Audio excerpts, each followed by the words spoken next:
Hello guys, একটা video নিয়ে হাজির হলাম। এটা পালসার গাড়ি 150 সিসি।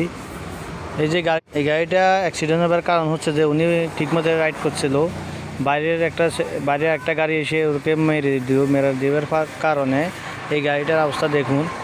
এই গাড়িটা এখন এই গাড়িটা ঠিক করতে আপনার প্রায় 20 থেকে 25 হাজার টাকা লাগবে। তো লাগা কোনো প্রশ্ন নয়, যে অ্যাক্সিডেন্ট করছে যে গাড়ির মালিক সে এখনও হাসপাতালে, তার দাঁতের মাড়ি হারিয়ে গেছে। এই কারণে যা গাড়ি চালাবেন যাতে গতি তত ক্ষতি, এটা বুঝে নেবেন। আসলে আপনারা গাড়ি চালান রাফ ইউজ করবেন ঠিক আছে, তবে একটু সতর্কভাবে চলাফেরা করবেন। মোটরসাইকেল চালাবেন তা ঠিক আছে, তবে একটু শৈল অঙ্গ প্রত্যঙ্গ চলে গেলে নিজের কষ্ট হয়।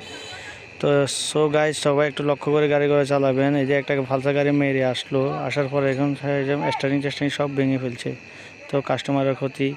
তাই কারণে এই ভিডিওটা দিলাম, দেখুন।